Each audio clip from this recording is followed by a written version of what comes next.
Welcome to The Gorgeous Effect, the podcast that's about to rock your marketing world. I'm Julie Chanel, and with my co-founder, Kathy Olson, we're the masterminds behind Funnel Gorgeous and FG Funnels. We're about to drop some serious tea on how to create funnels that not only look amazing, but actually convert into customers. We'll chat mouth-watering offers, copy, design, and give you an inside look of some of our best and worst funnels. No smoke and mirrors, just real strategies that work from two ladies who have been around the funnel block. So grab your coffee or something stronger, we won't judge, and get ready to unleash the gorgeous effect on your business. It's time to show the world what you've got. Let's do this.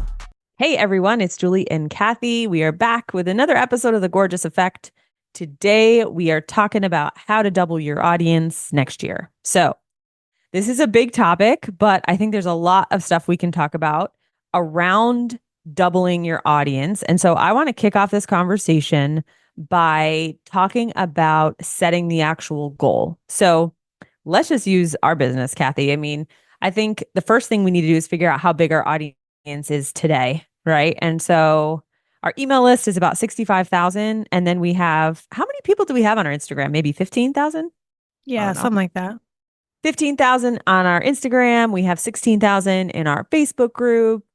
And those are pretty much the two places that we hang out. We have like 6,000 on YouTube, but there's a lot of overlap. So I'm going to say 75,000 is our list size, our audience size. Maybe we go with 80, round it up to 80,000 people. So for us to double would get us to 160,000 people next year. Does that feel aggressive to you? Feels aggressive to me. Yeah, it feels like you're attacking me, but me specifically, because I do feel like a lot of the audience growth is in my court. I mean, I guess it depends on the platform, right? Like Instagram is like definitely my court. So I feel like, oh crap, like how am I going to get? Which maybe double everyone us, else is Kathy, feeling. double us. But maybe that's what everyone else is feeling. It's like it's almost scary to set a goal because you're like, oh, like what if I don't hit it? I don't want to fail. So like I'd rather not set a goal at all. And then one follower is great. You know what I mean? Well, so to kick off this episode, double whatever you have today, and that would be your goal. I think for us, that's too big. I think going from 80K to 160 is a huge jump. If you have 1,000 people in your audience right now, going to 2,000 by next year is doable. So the one thing you want to think about is just kind of setting up your mindset of what it would take to get there, because it took us 5 years to get to 80,000, right? And so if I take my trusty little calculator out here and I do 5 divided by 80,000, or 80,000 divided by 5, I'm going to come up with how many on average. That was like about 16,000 a year. And so if we want to grow by 80,000 in 1 year, that's like 6xing our traffic game, which seems too high. But anyway, I think that this would be really helpful for everyone to do. Figure out if doubling is realistic, and then planning out what that looks like monthly. And instead of dividing it by 12, I would actually make the first few months of 2025 less, like 100 people or 200 people, and then have it get bigger as time goes on, as that snowball starts rolling down the hill. So that's how I would set the goal. So maybe we should set a goal to get to 100K and get to 20K, since we seem to be doing about 16,000 a year. Let's go for 20,000. Yeah. Do you feel less attacked now? Yes, because then it's like, okay, if we're just without doing anything specific, we're already doing, 16 more, then 20 is like, okay, let's get like more aggressive. So it's almost like half of what your normal growth, you know what I mean? Or, you know what I'm saying? Like, so yeah, that definitely feels more doable than double. So if you want to figure out, like, if we want to do 20,000, I would go into Chat GPT and I'd be like, hey, help me set a monthly goal that gets bigger as time goes on, like that compounds over time, so that we're not on the hook to like not meet our goal in January because we haven't gotten any of these initiatives yet. So the other things I would want to know though is like which levers are bigger, which ones are bigger, right? Because not everything is equal, and I wouldn't want to spend all my energy in places that are not going to like move that needle as fast. So like that would be my next question, is if I was looking at this from, outside perspective, is like, what are the bigger levers to pull so that I could, you know what I mean? Like pull more weight for less work. Yeah. So there's 4 buckets of types of traffic, right? There's social traffic, Instagram, TikTok. There's search traffic, which is like SEO, YouTube. There's relationship traffic, which is like podcast interviews, affiliates, PR.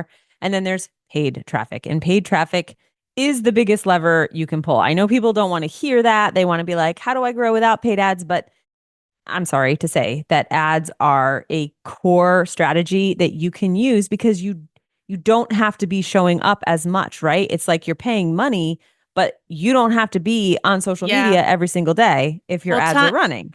time versus money, right? Like, which do you have more of? And Right. right now we have less of time. So if I wanted to do this faster within a year, I would know that I have to give up money in order to replace the time. Yeah, exactly. All right. So let's talk about ads here for a little bit. And there are two types of funnels that work really great for ads outside of your traditional lead magnet funnel, which I feel like most people know about. Lead magnet funnels are downloadable PDFs or assessments or coupons or things like that. But I want to talk specifically about two funnel types that work really well. The first is the three-part workshop series, which is a true list building funnel. And then the second one is paid lead maker. So why don't you give like a little blurb on what that three-part workshop series funnel is, since you were the one who came to us with the idea? Yeah, it is all about priming and building and priming an audience. So both, really. But it's funny because I remember when we did Launch Gorgeous, where we taught this three-part workshop series, and we were worried because we're like, well, this isn't like an immediate moneymaker, but like it's like this long game that you're playing. But I think it's crazy because even back then, I don't even know that it was as dire as it is now. Like you almost have to do this now, right? Like, don't you think? Like it Yeah. was like it was a good to have, back when we taught it. Not like it was a long time ago, but when we taught it, it was like a good to have. But now it's like you have to do this, like because of the way that the economy's changed. So, but really, it's just about gathering attention and warming up and building that trust like as deeply and as quickly as possible. And that's why I say you have to have it now because buyers are not buying things that are nice to have. They're only buying things that are needs at this point. So like this is the way to create the need and to build the trust that you have to have now. So now it's more than ever this whole approach of, kind of giving value, giving a test drive of you, of your approach, of like how this will work within their life is like paramount. Like you have to do this now. Yeah.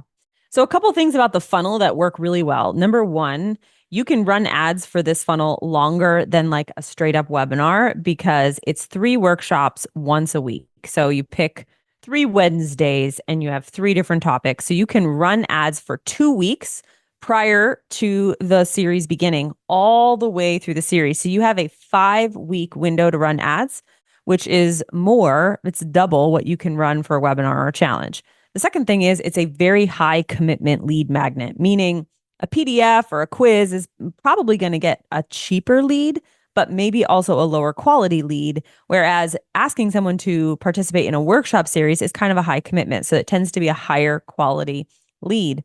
The third reason why this funnel is so awesome is that if you do not know what topics or hooks are going to really grab your customer, you get 3 chances on this page because you have 3 workshops you're advertising. And so you can come up with 3 different angles or hooks and then use that as sort of a way to capture multiple, interests and see which one is best attended. You can get some important data, not to mention you can cast a little bit of a wider net. So our Launch Gorgeous workshop series is a fantastic funnel to run ads to build rapport, like you were saying. All right. The second one is the paid lead maker, which we've talked a little bit about. I don't know if you want to give a quick overview of the paid lead maker. I think we have a whole episode on it, but go ahead for the sake of new listeners. Yeah, so the paid lead maker is really about sort of buying and or having a shortcut to getting people on your list, but then having them be paid for. So basically it's a paid lead. It's you're getting your leads paid for is kind of why we call it the PLM funnel. And it all does it very quickly, which is really cool because it's kind of happening all at once. Whereas this workshop idea is kind of, unfolding over time. It's a longer play, builds a deep connection. This is a very quick, connection that's built all in one sitting, really, right? The Yeah. idea is they get in, they buy like something at a very low cost.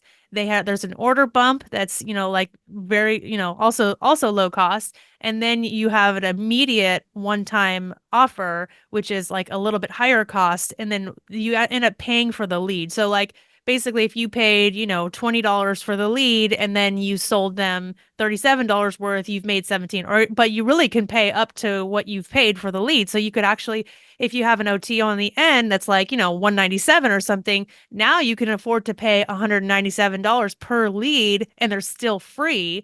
And then immediately, and obviously it really depends that you have an awesome offer, right? Because if you have a Yeah. really great offer on a PLM funnel, then they will buy whatever you have next, and now they're free. So you do want them to buy because you don't just want a bunch of leads that aren't buying, but they're better leads because they're paying for something. Right. Yeah, so the beautiful part about this funnel is that because you're getting revenue in the door, you can spend more on ads without panicking because that revenue is coming in. And so these together are like a 1-2 punch for audience building because you have one that's building rapport. It's a little bit less expensive. It's going to cost you $5 to get a butt in the seat for a free workshop versus $30 to get a paying customer. But on the $30 side, you're actually going to get that 30 bucks back. And so working with these two things together, if you also add in just sort of a generic PDF lead magnet, and by the way, if you're an FG Funnels customer, we have a lead magnet wizard that takes you through how to build that. We also have a series called Attention Catchers. You can go to attentioncatchers.com. It's all about building these easy funnels, totally free if you're an FG Funnels customer. So be sure to check that out. So these three things together with paid ads is going to do a lot of the heavy lifting to getting that doubled audience size. But I want to talk a little bit about ad creative and how you keep your costs for ads low since you're the primary ad creative creator for us. It's funny that people don't love doing creative because it's like one of the most fun things that you could do. I think I don't know if it's because because it's money on the line and they're afraid of like testing things, or what it is, because it's your chance to play and Yeah. be funny, right? Like it's your chance. So I think if I have a different approach, I think, than most people do about ads, whereas like I think the more entertaining, the more fun it is for me to create, the more fun it's going to be for them to experience, right? And we know from the past couple of years that social media is all about entertaining and dopamine, right? So like I think if you look at it from that perspective of like, hey, we're just trying to make people laugh or feel something, and then you know what I mean, and not like Mhm. take it so seriously, then maybe it's easier. And try it, right? Like try taking a light approach to creating ads and having fun with it and seeing if you start liking it more than because I think that's what people, at least that's what I've seen people attracted to lately. The ads that are doing the best are the ones where I just was being silly, or I just like, and honestly, if we look back to that first, you remember that first funnel I launched? The brand Yeah. designer for a day. It was like the silliest ad. I talked about like the fontitis or what, I don't even remember what I said, but it was like I made it at like 6 in the morning. I didn't think it through. I just thought it was funny, and then I just made this funny ad to go out that later that day, and it ended up being the best ad, right? So sometimes I think we overthink these things. And Yeah. we've been doing the meme ad, like we've been doing the most simple. We've been doing the least amount of Yeah. of work on these ads, and they've been performing really well. Well, so inside of we have a course called Ad Gorgeous. I think this is like one of those courses that it's not our best seller. People don't buy it that often, but then they do. And they're like, oh my God, this is life changing because it teaches you how to think about advertising. It's not going to teach you how to use the ads manager because when it's time to set up ads, you need the technical expertise for that type of funnel. And so we include all of our ad training and we attach it to the funnel. So if you buy Launch Gorgeous workshop series, you're going to get ad training for that particular funnel. So Ad Gorgeous is all about the creative process. It's becoming more creative. It's becoming more funny. You made me think about the only ad that I have ever had go viral was the ad where I was so frustrated because William, he was like 1 years old. He was not being quiet. And I finally picked him up on my hip And I just like shot the ad with him on my hip. He's like pulling my shirt down to try to breastfeed and like pulling my hair. I was like, whatever. And that one went completely viral.